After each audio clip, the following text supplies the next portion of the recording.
Hello students, welcome to our classes. तो मैं आपकी खुशी दुबे। तो चलिए आज के क्लास में हम लोग क्या देखेंगे, हमारा जो CC4 है, English language and communication skills for semester 2 VBU। जैसा कि आप देख रहे होंगे आप अपनी स्क्रीन पे कि यहाँ पे दिख रहा है कि विद्या गैस हम दिखा रहे हैं। वो ऐसा इसलिए दिखा रहे हैं, देखिए बच्चों, विद्या गैस पेपर हम आपको इसलिए दिखा रहे हैं कि जो हम लोग पढ़े हैं कि आपको पता चलेगा कि हाँ वो क्लासेस से बिलोंग करती है कि नहीं, ठीक है।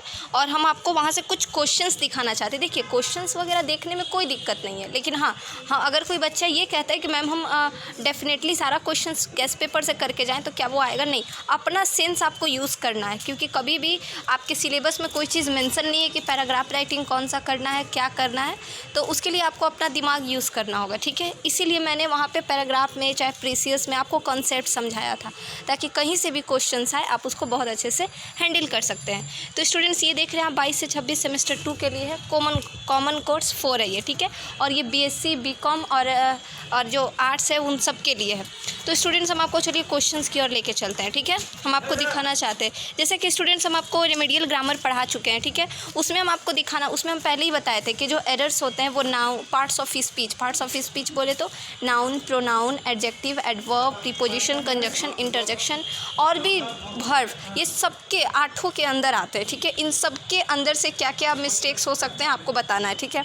तो स्टूडेंट्स देखिए, अगर नाउन के अंदर से बात करें तो देखिए आपको कैसे पूछेगा, आपको एक इनकरेक्ट सेंटेंस दे देगा। मैंने जब क्लास ले रहे थे हम, तो मैंने जब क्लास में आपको वीडियो में दिखाया भी था कि आपको क्या करेगा कि वहाँ पे एक इनकरेक्ट सेंटेंस दे देगा और आपसे कहेगा कि आप इस इनकरेक्ट सेंटेंस को क्या कीजिए, करेक्ट करिए। कुछ उसमें मिसिंग दे देगा, मिसिंग नहीं देगा, आपको क्या करेगा, कुछ ना कुछ गलत कर देगा वहाँ पर, ठीक है। तो आपको उस चीज़ को ठीक करना है। जस्ट लाइक एग्जांपल हम लेते हैं, though my means is small, I help my friend with money. देखिए हम बहुत अभी छोटे हैं, ठीक है, इसलिए हम अभी हम अपने फ्रेंड का पैसे से आप अपने फ्रेंड का मदद करना चाहते हैं। तो दैट इज़ व्हाट, यहाँ पे कुछ तो यहाँ पे ये लाइन सही नहीं लग रहा है। तो इसको अगर हम सही करेंगे तो कैसे करेंगे, थो माई मीन्स आर स्मॉल, मतलब मेरा मतलब है कि ये इज़ तो होगा ही नहीं। इज़ इसलिए नहीं होगा क्योंकि यहाँ पे क्या है कि मतलब वो तो बोलते हैं ना, ऐसे एक लाइन बोलते हैं हम लोग, क्या कि एक जस्ट एग्जांपल ले रहे हैं हम आपके सामने कि अगर मेरे पास होता तो हम आपको ज़रूर दे देते, मेरे पास होता तो हम अपनी फैमिली का मदद ज़रूर कर देते, मेरे पास होता तो हम अपने फ्रेंड्स का मदद ज़रूर कर देते। तो इसी टाइप का एक सेंटेंस है यहाँ पे।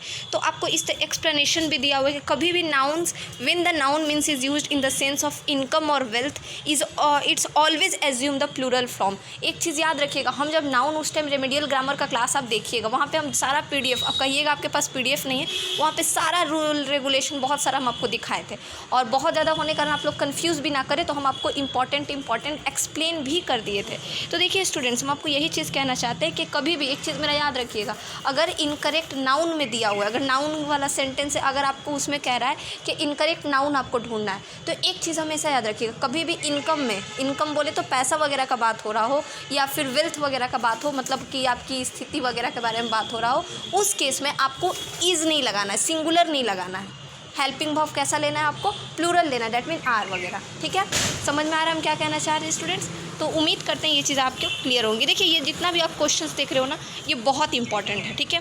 इसी तरीके से हम आपको एक गेस्ट पेपर दिखा रहे हैं ताकि आपके अंदर एक कॉन्फिडेंस ला सके, आपके अंदर एक हिम्मत ला सके कि हाँ you can do very well, ठीक है। इस तरीके से आप इनकरेक्ट सेंटेंस देख रहे हो, बस आप एक काम कीजिए, एक चीज़ की इंग्लिश में एक चीज़ हम कहेंगे कि आप ये चीज़ मत मान के चलिए कि यही ब्रह्मास्त्र है, यही क्वेश्चंस रटेंगे। रटना कुछ नहीं है, इंग्लिश में रटा नहीं जाता है।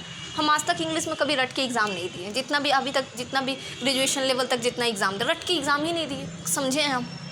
और भगवान की कृपा से मेरा किसी चीज़ में कम नहीं आया, ना स्कूल लाइफ में कम आया। इसलिए ज़रूरी नहीं, ये मत सोचेगा हम अपना तारीफ़ नहीं कर रहे, हम आपको समझा रहे हैं। ऐसा थोड़ी है कि मेरा इंग्लिश बहुत अच्छा है, मेरा इंग्लिश बहुत अच्छा नहीं था पहले, बट अब ठीक है, बहुत ख़राब नहीं कहेंगे, ठीक है अब मेरा इंग्लिश, ठीक है। तो स्टूडेंट्स उम्मीद करते हैं आप सारा चीज़ क्लियरली समझ पा रहे होंगे, ठीक है। तो इसके लिए थोड़ा मेहनत करना पड़ता है। तो अब तो खैर गूगल हो गया है, हर चीज़ पे गूगल। हम लोग मतलब आप कहिएगा मैम आप कितने पुराने, मतलब मेरे घर में तो स्मार्टफोन, अब ना स्मार्टफोन हो गया, मेरे घर में स्मार्टफोन भी नहीं था जब हम पढ़ते थे ग्रेजुएशन लेवल में। तो एक स्मार्टफोन छोटा सा आया था, कितना 3G रैम वाला ही आया था। तो अब ये जो इस फ़ोन से रिकॉर्ड भी करे वो भी 3G रैम का ही है। तो पता है आपको कि वो जो फ़ोन आया था वो छोटा सा फ़ोन था, कि जो भी आप कह सकते हैं, उसी से हम लोग उस फ़ोन को देख के जो खुशी हुआ था ना, हम लोग को बहुत खुश थे कि नहीं होता है बच्चा को नया खिलौना दे दीजिए तो किस टाइप का एक्सप्रेशन रहता है। जब ग्रेजुएशन के सेमेस्टर 1 में थे तो वो फ़ोन आया था घर के लिए, एक स्मार्टफोन, हम लोग बहुत खुश हुए थे, तो कह सकते हैं आप लोग कि छोटी छोटी खुशियाँ भी हैं यहाँ पे मैटर करती है। तो इस तरीके से आप स्टूडेंट देख रहे हैं यहाँ पे कुछ कुछ इनकरेक्ट सेंटेंस है, और सिर्फ इसी में नहीं है, सिर्फ पार्ट्स ऑफ स्पीच के हर केस में है, चाहे वो नाउन हो, प्रोनाउन हो, एडजेक्टिव हो, एडवर्ब हो, हर केस में आपका यहाँ पे दिया हुआ है। ठीक है, अब हम बात करते हैं थोड़ा पैराग्राफ राइटिंग का, जो हम बताए थे। पैराग्राफ राइटिंग में क्या है कि पैराग्राफ राइटिंग के बारे में आपसे पूछेगा कि what do you mean by paragraph writing, तो आप उसमें थोड़ा सा एक्सप्लेन कर दीजिएगा कि paragraph writing is what, paragraph writing is the group of combined sentence. देखिए रटिए मत, हम देख के नहीं बोल रहे हैं, रियलिटी बता रहे हैं, हम देख के नहीं बोल रहे हैं, हम खुद से बोल रहे हैं। ठीक है, कि पैराग्राफ राइटिंग क्या है। पैराग्राफ राइटिंग जो स्टूडेंट्स क्या है इसमें कि कंबाइन करता है, मतलब क्या, बहुत सारे वर्ड्स को ऐड करता है। हम आपको हिंदी में समझाते हैं, आप उम्मीद करते हैं आप समझेंगे, इंग्लिश में भी बोलेंगे हम। ठीक, कि पैराग्राफ राइटिंग क्या करता है ना, कि पैराग्राफ में हम लोग क्या करते हैं, बहुत सारे वर्ड्स को जोड़ते हैं, बहुत सारे अलग अलग वर्ड्स को जोड़ते हैं, तब जाके एक कंप्लीट सेंटेंस बनता है। और वो कंप्लीट सेंटेंस जो है, बहुत सारे कंप्लीट सेंटेंसेस मिलके एक पैराग्राफ को डिफाइन करता है। समझ में आ रहा है हम क्या कहना चाह रहे हैं स्टूडेंट्स। आपको हर एक चीज़, फिर नीचे में जो जो इंपॉर्टेंट्स हमारे वर्ड्स होते हैं उसको हम लोग नोट करते हैं, लिखते हैं, एक्सप्लेन करते हैं नीचे में कि हाँ। तो आप देखे होंगे हम लोग 8-9 में भी थे, तो 6-7 में भी रहते हैं, तो एक पैराग्राफ राइटिंग पूछता है, उसमें से क्या क्वेश्चंस, पैराग्राफ दे देता है, क्वेश्चंस पूछता है, तो उस बेसिस पे आप देख रहे होंगे। ठीक है, एग्जाम में आपका एक पैराग्राफ देगा, ये सब डेफिनेशन नहीं पूछा जाएगा, ये आपको एक्सप्लेन समझने के लिए दिया गया है। ठीक है, इस तरीके से राइट ए पैराग्राफ ऑन से worth, right a paragraph on that type, कुछ कुछ छोटा एक बड़ा कोई टॉपिक पे आपको पैराग्राफ लिखने के लिए दे देगा। ठीक है, तो उम्मीद करते हैं स्टूडेंट्स यहाँ से। और हाँ, एक चीज़ कहेंगे, आपका पैराग्राफ जो होना चाहिए वो 250, अगर कोई बच्चा को नहीं पता है तो हम उसको बता दें स्टूडेंट्स कि आपका जो पैराग्राफ राइटिंग होना चाहिए मिनिमम 200 और मैक्सिमम 250। आप और ज़्यादा लिख सकते हैं तो बहुत अच्छी बात है, लेकिन टाइमिंग बहुत कम होता है, तो टाइम को देखते हुए चलना है आपको। ठीक है, तो आपका कितना है टोटल, याद रहे मिनिमम 200, मैक्सिमम कोशिश कीजिएगा 200 प्लस लिखें आप।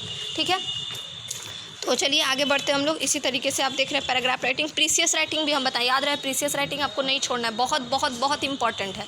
ठीक है, तो चलिए स्टूडेंट्स, उम्मीद करते हैं आप ये सारी चीज़ें क्लियर समझ गए होंगे और किस तरीके से सारी चीज़ लिखना है। देखिए बाकी का हम आपको इसलिए एक्सप्लेन नहीं करें क्योंकि हम क्लास में बताएंगे कैसे कॉन्सेप्ट लिखना है, कैसे क्या करना है, उस बेसिस पे आप लोग उसको आगे बढ़िएगा। तो चलिए स्टूडेंट, ठीक है, फिर मिलते हैं अपने नेक्स्ट वीडियो में। तब तक के लिए आप हमारे साथ बने रहिए, और हमारे चैनल को अगर आप सब्सक्राइब नहीं किए हैं तो प्लीज़ सब्सक्राइब करके आगे बढ़ाइए, अपने फ्रेंड्स के साथ शेयर कीजिए, ताकि हम लोग और भी आने वाले सेमेस्टर्स में बहुत अच्छा कर सकें और बहुत अच्छे से आपको हर कंटेंट प्रोवाइड कर सके और 100% श्योर कंटेंट प्रोवाइड कर सके, ताकि एक भी बच्चा का रिजल्ट में कम नंबर ना आए, जैसा कि सेमेस्टर 1 में हुआ है, बाकी बच्चों के साथ ऐसा ना हो। और हम गारंटी देते हैं कि नहीं होगा। ठीक है, अगर आप लोग बहुत अच्छे से पोलाइटली हर चीज़ को सॉल्व करते हो। तो ठीक है स्टूडेंट्स, मिलते हैं अपने नेक्स्ट वीडियो में, तब तक के लिए आप हमारे साथ बने रहिए। जय हिंद।